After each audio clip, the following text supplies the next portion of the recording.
What are we doing? We're going to get macarons. 25 minutes away.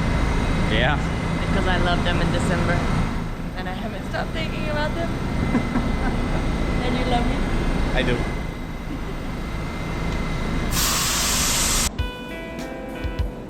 Back in December, Crystal tried a macaron at Grand Central Market, and ever since, she's been craving another one.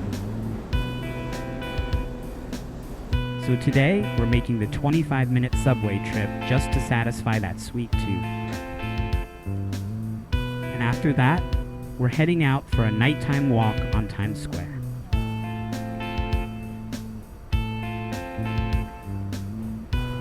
So, here we are, about to ride 25 minutes across the city, all for a macaron.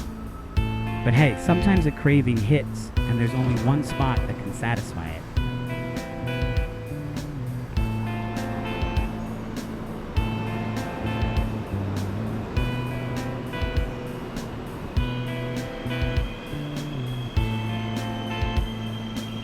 Now, if it's your first time using the New York City subway, I won't lie, it can be intimidating. Loud, fast-paced, packed with locals who've been riding it since they were kids, and then there's you, trying to figure out which train is the A, which is the C, and why the E train is randomly running on the F line. But here's the truth. Google Maps is a lifesaver. Just type in where you're going and it'll tell you exactly what station to enter, what line to take, how many stops, and even when to transfer.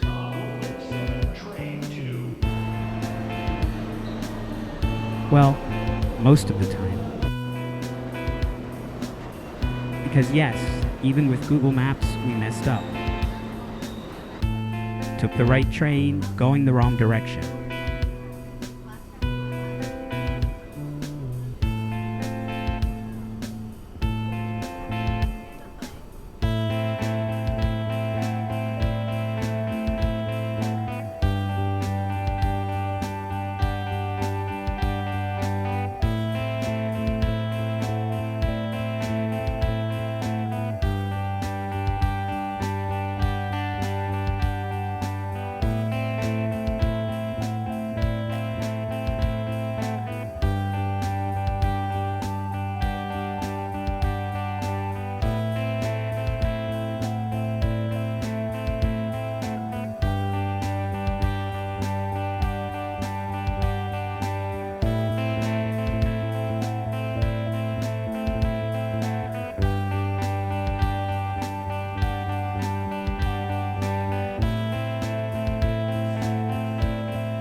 We got off at the wrong station, climbed out to the street, and pulled up Google Live View.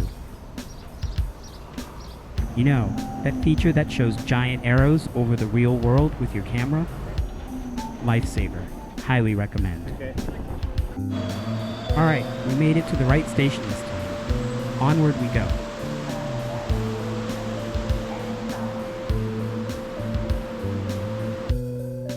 While we're down here, let me drop some subway knowledge. The New York City subway opened in 1904, making it over 120 years old. Back then, a ride cost just 5 cents. It was an instant game changer. Suddenly, people could live in the outer boroughs and still work in Manhattan. Today, the system has 472 stations, and more than 4 million riders use it every single day. And the best part? It runs 24/7. Rain or shine, weekday or weekend, even on Christmas Day, you'll always find a train running.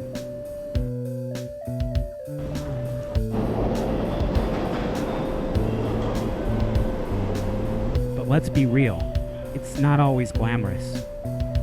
You'll see everything on the subway. People deep in thought, people asleep, people doing full-on TikTok dance routines. You'll also find performers, some amazing, some questionable.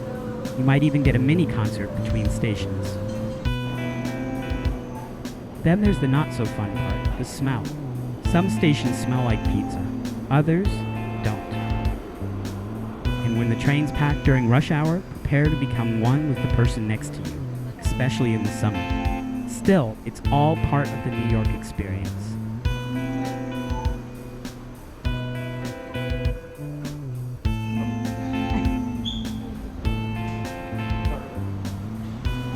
It definitely took more than 25 minutes, but we finally made it to the right station.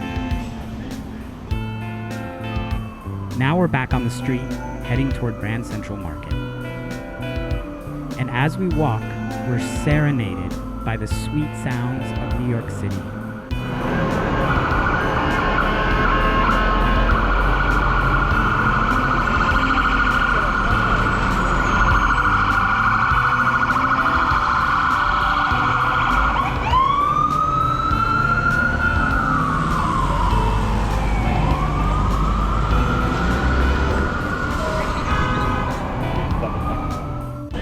Enter, please. We finally made it. Grand Central Market. And yes, mission accomplished. Crystal got her macaron. It only took crossing half of Manhattan. Oh. Here we are. So which one do you want? They have one chocolate milk. Get it, baby. Yeah. Do you only have one chocolate on that? Okay, let me do that and a pistachio, please. Or we could get little mini ones, I guess. Well, you can get some of those.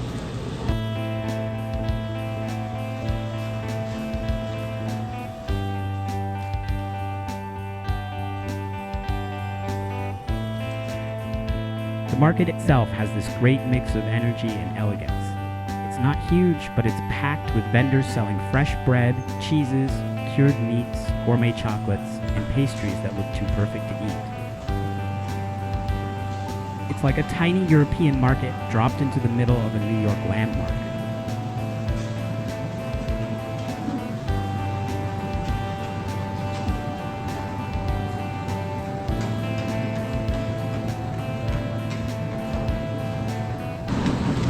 You happy?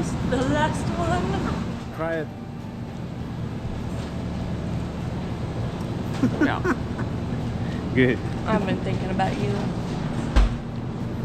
Day and night. Oh my god. God is good. All the time. Well, mission accomplished. Oh, look at that.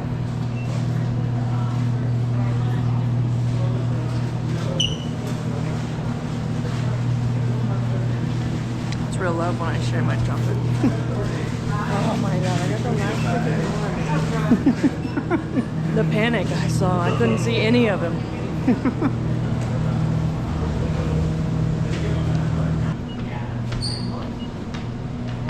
Since we were already here, we figured, why not take a minute to walk through Grand Central Terminal again?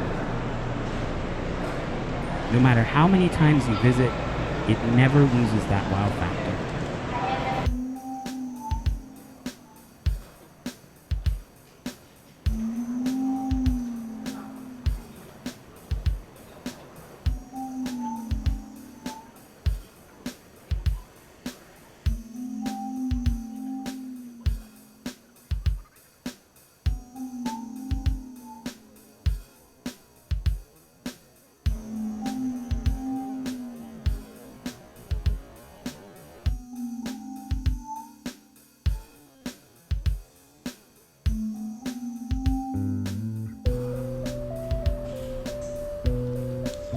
After a quick stop back at the hotel to recharge, we headed back out. Because there's nothing quite like a night walk through Times Square.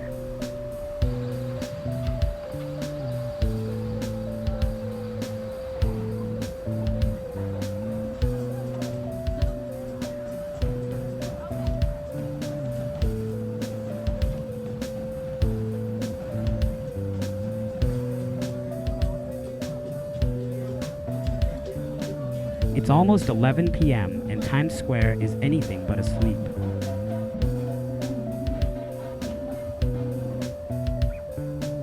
The lights are as bright as noon, The crowds haven't thinned out, and it feels like the city just keeps pulsing with energy. The glowing signs, the sound of music echoing off buildings, conversations in 5 different languages. It's overwhelming in the best way. And right in the middle of all that madness, we found something truly unexpected. The fantastic world of the Portuguese sardine. It's part vintage carnival, part seafood boutique, and it sells just sardines. Rows and rows of colorfully labeled tins, presented like precious gems, with big circus fonts and dramatic lighting. Only in New York would a store dedicated entirely to canned sardines be not only open until 10 p.m., but thriving.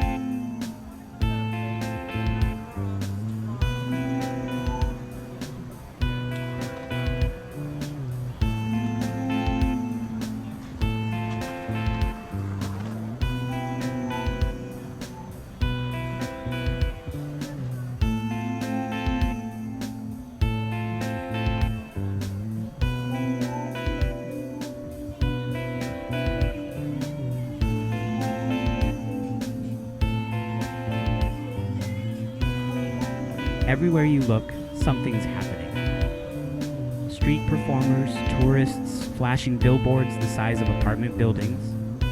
It's not a quiet walk, it's a full-on experience.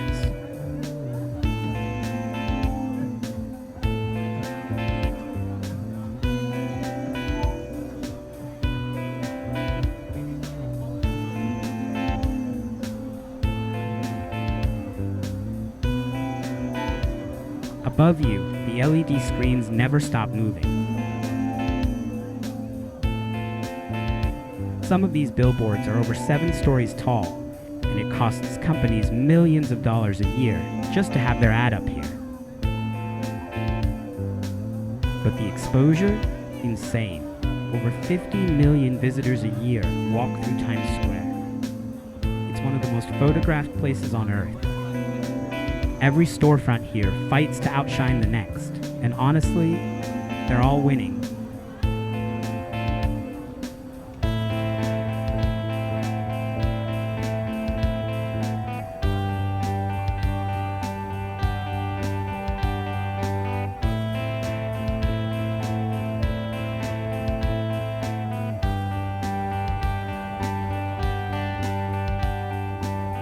And then there's the street scene. Musicians, breakdancers, Spider-Men, Elmos, Pikachus. You never know what you're gonna get. And here's a fun fact. Street performers are technically allowed to perform here without permits, thanks to New York's strong support of free speech and performance art. Times Square is a living stage.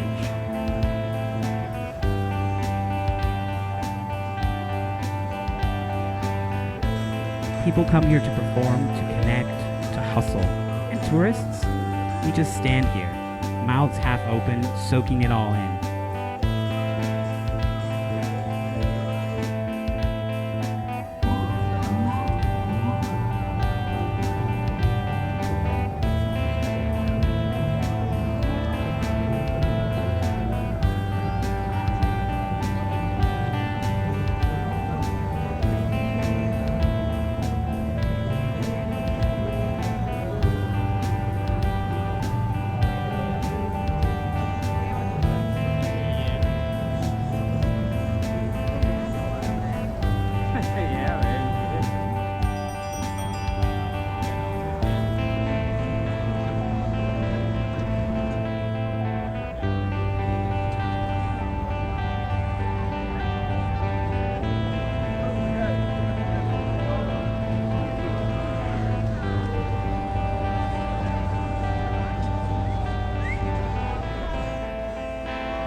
Let's have some fun. Comedy Central tonight.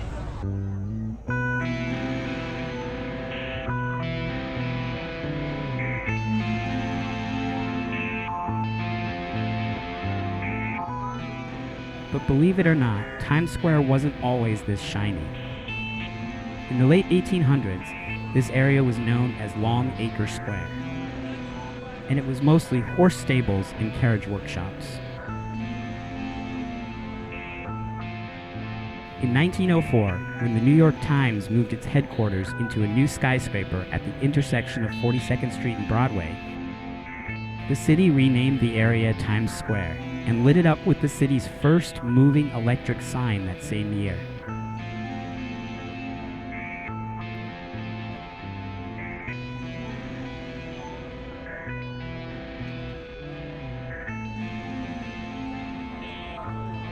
By the 1920s, Times Square became known as the crossroads of the world. Broadway theaters, hotels, and restaurants took over, and it became a cultural hub. But by the 1960s and 70s, things took a turn.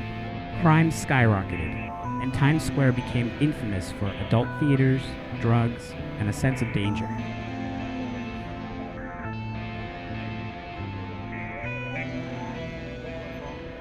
The transformation began in the 1990s, thanks to a major revitalization effort, heavily pushed by both city officials and private companies. Slowly, theaters were restored, businesses returned, and pedestrian plazas were introduced.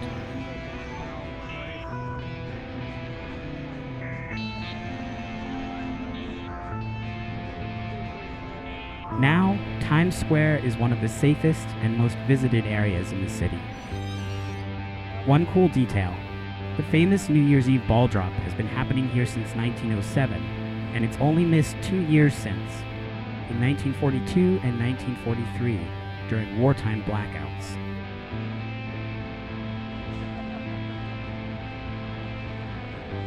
Today, Times Square is a place where past, present, and future all seem to collide. History wrapped in LED lights.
That's it. Let's get some dinner. Yeah. Yeah. Yeah.